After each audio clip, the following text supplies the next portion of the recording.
Olá! Hoje traremos entrevista por aqui com o meu pai, Carlos Zucchi, falando um pouquinho sobre atividade física na época da adolescência, já migrando para a vida adulta, lá na época que ele tinha essa vivência de relação com o movimento, diferente do que é hoje, que é muito moderno, tudo muito digitalizado. E a educação, tanto com crianças, adolescentes, é um pouquinho mais estagnada. E também vamos trazer um pouquinho da realidade de como era a educação para na época que eu era criança, tá? Então, pai, já gostaria que você desse as boas-vindas, já falando um pouquinho como é que era a rotina lá quando você tinha uns 15 para 20 anos. Saudação, Michele, prazer falar no seu canal.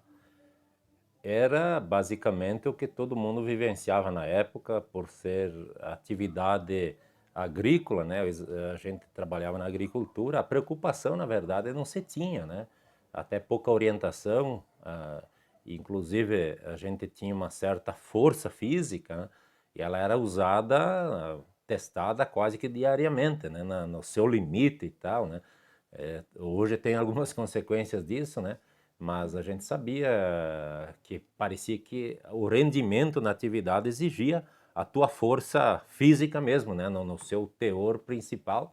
E isso foi era comum na região, né? Uhum. E a gente na escola aprendeu muito pouco sobre isso, né? Sobre como trabalhar a vida diária, né? E você tinha aquelas atividades de educação física na escola que a maioria, 90%, era jogo de futebol, jogo de vôlei, né? Alguns alongamentos, alguns que se atreviam a fazer, alguns professores, que não eram bem vistos pelos alunos, porque na época era uma coisa assim que parecia que isso não era importante para a pessoa. Então era muito mais força física, testada diariamente, não para desenvolver alguma questão física, mas ela era exigida pelo trabalho que a gente tinha, né, braçal, né? Então, todo dia a gente tinha essa atividade posta em prática e testada, como eu falei, no limite sempre, né? Um dia você conseguia levantar um certo peso, no outro dia a tendência era você tentar levantar mais, não, mas porque aquilo acabava rendendo o teu serviço, dependia Sim. do rendimento do teu esforço físico. Até porque eu acredito que não era assim, ah, agora a gente tá cansado, a gente vai parar. Era só a hora que terminava. Exatamente. Que daí ia testando um novo limiar, tanto de capacidade de resistência muscular quanto de cardiorrespiratória. E isso ia deixando com que cada vez ficasse mais condicionado para fazer cada vez mais trabalho braçal. E na época, assim, por exemplo, o pai estudava de manhã ou de tarde? Estudava de manhã um período até a quinta série, depois passei a estudar 2 anos na parte da tarde e depois finalizando então o oitavo ano, na época era a oitava série, estudando de manhã também, né? Então teve os dois períodos aí, só não estudei à noite, né? Tá. E daí, por exemplo, o tempo que não tinha ali de estudo, que ficava na escola, daí era o trabalho braçal na roça, porque não tinha também muito maquinário na Não, época. não, era só auxílio de alguns animais, vamos dizer assim, cavalo para algumas atividades e bois, né? Então era isso e a nossa condição e a família sempre tinha vários membros, né? Para cada um fazia uma atividade e o mais forte sempre era do serviço mais pesado, né? Eu tinha meu irmão mais velho, mas o mais forte era eu, então era pareio, vamos dizer assim, no serviço e como tu falaste, teve épocas que ficava ainda mais intenso a atividade, época de colheita, de pegar a bolsa do produto, carregar na carroça, levar até em casa, às vezes na luz já elétrica para descarregar essa carroça para outro dia. Então tinha essa época da safra aí, quem já viveu na agricultura sabe disso, né? Era mais intenso ainda, passava aí uns 30 dias, aí era no limite mesmo. Então, agora eu gostaria de que o pai falasse um pouquinho sobre o sono na época, porque hoje em dia a gente tem muito distúrbios com essa questão do sono, tanto de crianças, adolescentes, adultos e idosos. E eu gostaria de saber como que era a rotina, por exemplo, de chegar em casa, então, que normalmente todo mundo entrava mais ou menos nos mesmos horários para dentro de casa, jantava nos mesmos horários e todo mundo ia dormir nos mesmos horários. Que eu me lembro que na minha época já era assim, né? Exatamente. Não, raros casos, assim, talvez pessoas com mais idade, alguém dizia, bah, essa noite, de repente por problemas de saúde, né, física mesmo, né, mas praticamente não se ouvia falar desses distúrbios que acontecem hoje, né, porque era intensa atividade física e a ocupação mental era, vamos dizer assim, bem modesta comparado ao que você tem hoje, né? Você ia plantar, você fazia roça, você exercia as atividades na comunidade, mas isso era tudo meio que previsível o que iria acontecer, né?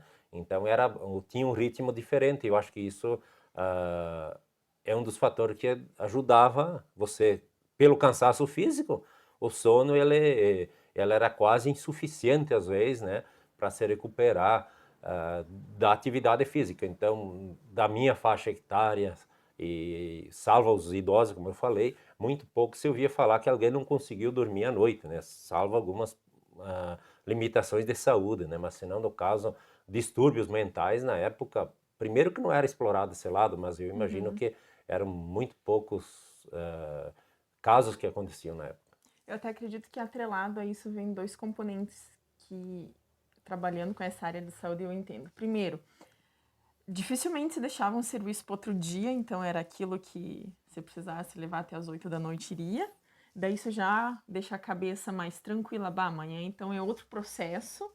E depois sim pelo cansaço físico, né? Porque não existe tu chegar em casa com aquele cansaço e postergar o sono.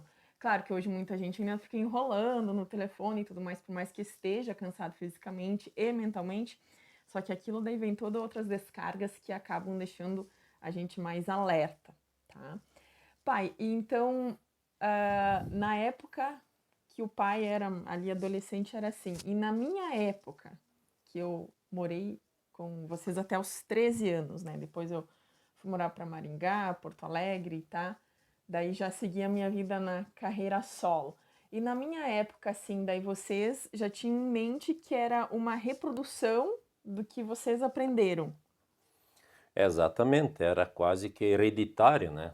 Passou-se sei lá quantos anos da história da humanidade parecido, né? Você herdava a educação, vamos dizer assim, e os costumes dos pais, dos avós, né? E você teve o privilégio ainda nós moramos junto com meus pais, né? Uhum. Então já tinha tudo isso, né? Já você tinha, embora eu e a minha esposa, tua mãe, no caso a Margarida, nós éramos jovens, 20 e poucos anos, né? Mas a gente tinha em casa o pai, meu pai e minha mãe, né? Então a gente simplesmente a missão era repassar aquilo adiante, né? Os princípios, os costumes, claro, já tendo outra realidade que não é possível daqui a pouco querer que vocês ficassem em casa, toda essa questão. Até os pais tinham isso, né? Nos meus pais, né? Parecia que se saía de perto, o filho tinha uma grande possibilidade de não se dar bem, né? E já a nossa mentalidade já foi diferente, né? Cada um seguia sua vida conforme a Uhum. orientação, mas era muito básico, isso era hereditário, né? A gente ia repassando o que os pais aprenderam lá atrás e a gente aprendeu com os pais. Então não se tinha muita preocupação teórica assim da educação e tal. Simplesmente repassar os princípios, que a pessoa tendo os princípios, depois o demais é por consequência aí que acontece. Certo, aqui linkando com isso que o pai falou, eu gostaria até de falar aqui, porque às vezes as pessoas elas subestimam o poder, muitas vezes que eu falo assim, que eu tenho força, até para colocar uma barra assim para o cliente fazer força e tudo mais. E eu nunca me esqueço que uma vez uma aluna falou assim: "Mas da onde tu com esse tamanho fraquinha? Da onde que tu consegue?" Daí eu falei para ela: "Mas tu não sabe que na época que eu tinha ali, vamos supor, 12 anos, eu lascava a lenha.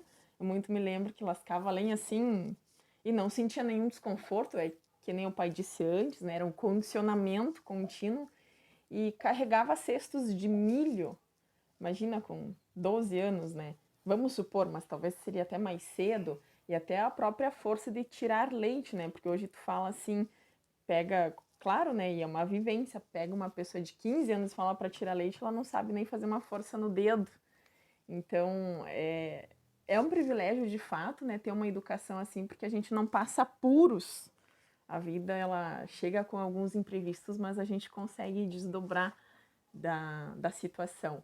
E como tu se sente hoje, pai, com a tua educação e que a mãe passaram para nós, que tem eu, que sou a do meio, né, que tenho 31 anos, tem a mais velha, que vai fazer 33 agora, e tem a mais nova, que 24. Como é que vocês se sentem perante a isso? Como é que vocês entendem assim, bah, que legal, quando vocês param para pensar que não tem nenhuma em casa, né? Olha, ali já aconteceu, né, nesse período aconteceu que quem está nos acompanhando deve também fazer um paralelo com isso, né? No início dos anos 90, 91 ali, né, que era o teu caso e da Daniele, e depois, perto do ano 2000, a Gabriele, né? Então, você olhar, esses 10 anos foram bem, 8, 9 anos aí foram bem diferentes, né? Porque aquilo que tu falaste de tirar leite, lascar lenha, a gente olhava, talvez alguém pode dizer, mas já os pais permitiam, isso era uma condição, eu sempre falo, não é pela doutrina, mas é pela disciplina. Certamente alguém iria fazer isso, mas de vocês, a disciplina prevê que você, tal hora era horário, e quando vocês tinham 4, 5 anos, vocês já iam buscar cavaco para acender o fogo. Essas coisas aí que eram repassadas, né? Então, sem muitas teorias, né? Mas aquela prática que a gente percebia, não, vai fazer tal serviço. Nós poderia fazer, certamente, mas sabendo que se nós deixasse isso passar, de repente não ia mais ter recuperação. E a diferença que aconteceu, já vamos dizer assim, que a Gabriele, que tem 24 anos hoje, já pegou o período da tecnologia, né, da informação, da internet, né? Já a gente tinha uma vivência já mais ligada a isso, né? A agricultura em si, mas aí já tivemos que nos adaptar, inclusive com dentro da própria família, já ter essa adaptação, né? E a gente tem sempre a noção que não vai impedir que isso tenha evolução sempre, né? Então teve um período aí, dá para se dizer assim, complicado, que a gente também não sabia como fazer, porque a gente também não passou isso. Até então a gente vivia no conforto de só repassar, né? Só repassar. Ali não, para lá. Interessante. Meus pais não tiveram telefone, não tiveram acesso à internet. Nós começamos a ter já a nossa filha mais nova com o celular na mão ali, com seus 10, 12 anos, né? Então tudo isso deu um tranco, vamos dizer assim, falar uma linguagem mais popular, né? Mas conseguimos, vamos dizer assim, administrar, né? E a gente sabe que talvez daqui para frente a geração, já antecipando, não sei se tu iria pedir isso, a geração vai ter que conviver com isso. Daqui a pouco, esse período, alguém já tinha dito que nós não estava preparado, né, no sentido geral, generalizado, para a tecnologia que todo mundo tivesse acesso. Imagino também que a maioria, tipo assim, não está administrando conforme poderia ser, né? Usando da forma mais correta e tal. Mas daqui para frente vai ter uma geração que vai saber lidar com isso, né? Então os pais, as próprias pessoas que viveram isso, elas vão chegar no momento que ela vai por si só saber o que é interessante, o que vai dar algum resultado na vida, seja ele intelectual ou financeiro, né? E aí agora estamos vendo esse período, mas só respondendo mais resumidamente a tua pergunta, foi um período muito distinto, né? O que vocês viveram na infância e adolescência e a nossa filha mais nova, logo na sequência, né? 7, 8 anos após. Com isso que o pai me falou, me veio uma situação assim, por mais que eu convivo também com adolescentes mais novos que têm essa 14, 16 anos, que têm essa administração com a tecnologia, me vem em mente que tem algo que esteja talvez já interferindo nessa fase, que é o saber lidar com a frustração, né? Porque, por exemplo, hoje eu pelo menos consigo lidar super bem com qualquer frustração. Eu vejo que eu tenho uma barreira com isso e eu acredito que seja lá da infância também, porque por mais que vocês repassavam o que vocês tinham de vivência, muitas vezes quando a gente não encontrava alguma coisa ou quando a gente não sabia fazer alguma coisa, parece que o raciocínio ele era diferente, porque nós pensava assim, não, mas se a gente não souber fazer, a gente vai apanhar, uma coisa mais ou menos assim. Mas não era que a gente tinha medo, é que a gente já tinha automático isso na cabeça. Então, hoje em dia talvez a gente está com essa descompensação. Lidar com tecnologia, ok, mas lidar com frustração, com medo, com insegurança já está um pouco mais difícil, tanto nessa fase de adolescência, quanto até as pessoas quando estão na vida adulta, porque os pais, hoje em dia, não querem muito que os filhos sofram, né? E daí, de certa forma, vão acobertando essas situações. E mesmo, talvez, o pai e a mãe, sem saber na época, educando desse jeito, faziam com que a gente se tornasse pessoas mais fortes com isso. E daí eu tenho certeza que hoje, por exemplo, assim, pai e mãe não se preocupam assim, tem aquela situação, será que elas vão conseguir resolver? Já é uma coisa assim, que vocês só estão sabendo depois que já aconteceu, né? Então é uma colocação bem interessante. Pai, tem alguma coisa que a gente conversou assim, tu gostaria de acrescentar? Não, só agradecer a oportunidade, não, pela primeira vez dando, vamos dizer assim, uma entrevista, mas a vivência, ela ensina por si, né? Aquilo que eu falei, eu lembro que eu levava vocês na igreja com uma moto, né?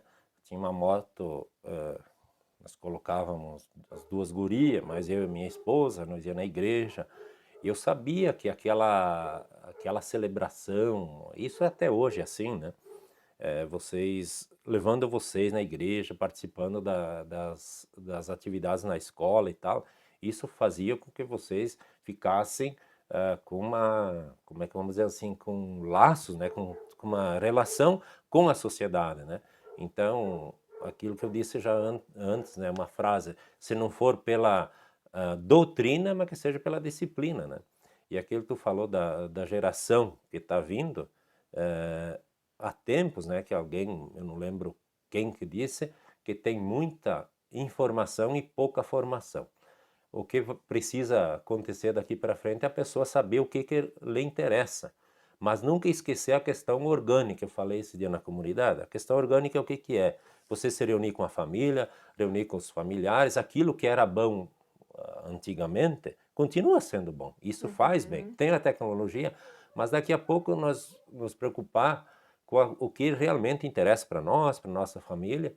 Não porque acontece uma coisa lá do outro lado do mundo, isso sempre aconteceu. Mas daqui a pouco a gente não se preocupar demasiadamente para não prejudicar a nossa vida. Então, nós somos orgânicos, ainda não saímos disso. A gente é orgânico, a gente, na Bíblia fala que a gente veio da terra, né? Talvez nessa simbologia toda, saber que nós somos conectados. No momento que a gente se isola, daqui a pouco as frustrações acontecem por causa disso. A gente espera muita coisa que chegue virtualmente, né?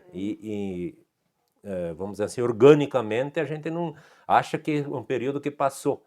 E outra situação, já aconteceu comigo, às vezes a gente vai indo, chega uma hora que você vai ter que dar algumas prioridades na sua conduta, vamos dizer, psicológica, podemos usar assim. Sempre lembrar de que a água mais limpa está mais perto da nascente. Então, se você está lá na frente, recorre àquilo que te fez bem até hoje, aquilo que deu certo. Então, vê o que deu certo na tua vida, avançando sempre, mas nunca esquecendo que a melhor água você vai encontrar na nascente. Então, na família, nos convívios seus, né?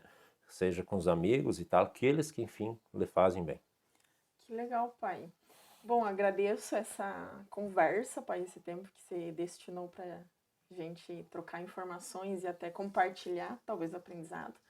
Em outro momento, a gente talvez volte a conversar com assuntos mais específicos, que não tenho dúvida que sempre acrescenta, tanto para outras famílias quanto para outras gerações, porque o bom da internet é que pensa assim, ó, daqui, sei lá, 20 anos a gente olhar, olha, aquele dia a gente gravou a entrevista, assim, conversando sobre isso.